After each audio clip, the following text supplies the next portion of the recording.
We've all been to Ward 57, Walter Reed, where they do amazing things. Ambassador Peterson mentioned because our protections are better, more of our soldiers are living, but the injuries tend to be grievous. They're different from Vietnam, and in this war, it's certainly the most close-in combat since Vietnam, in many cases exceeding the violence. It's a different kind of conflict, and this is for Messrs. Hagel and Clark. Do you worry that the syndrome for those returning from this conflict is going to be just as evil and have its own particular demons? And are you worried it's not being addressed? Well, I'm concerned about it. It's not just in Walter Reed. I mean, I've been through the war, as a lot of Americans have, and when soldiers first come out from battle and they've been wounded, and especially in a traumatic incident like an improvised explosive device, I mean, the first sensation is, I'm glad to be alive, I'm lucky. And what happened to me is not nearly as bad as what could have happened, and so forth. But as they go through the long and difficult and painful, years-long process of trying to recover from amputations and deal with the consequences of this, I think it's pretty hard, it's pretty lonely, it's very, very difficult.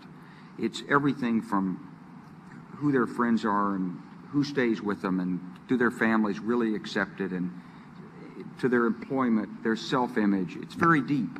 And beyond the physical injuries, there are the emotional scars. You know, we killed a lot of people in Iraq, and we killed them very violently when we invaded. I've had people tell me what it was like to look through the thermal sights on the Bradleys and see a 25-millimeter round hit somebody, and it's an explosive round, and when it hits, there's not much left, and it's a lot like a video game in a way. I've seen it happen. But it isn't a video game, and I think that those are lifelong consequences for the people who do it. I think that there'll be a lot of issues that come up. About a third of the Marines who've come back apparently have requested some kind of counseling beyond the sort of mandatory that comes in.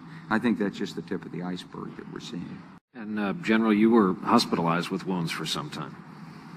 Yeah, I think you have to recognize what you're feeling and deal with those feelings. I don't think I understood my feelings for a while afterwards.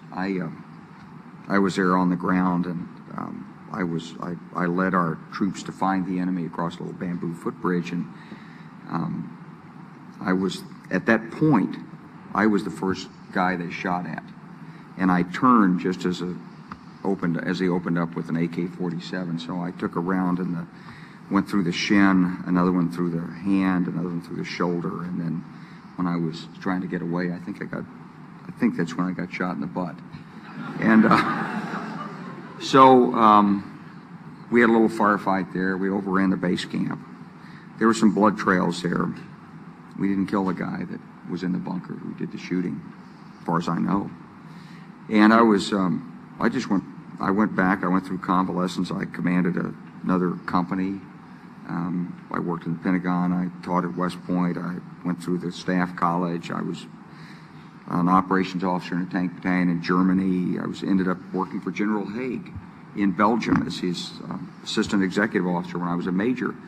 And it was the 19th of February, and it was 1979. It was 9 years after I'd been shot. And I was shaving that morning. I was, working my face over, and I realized it was the 19th of February.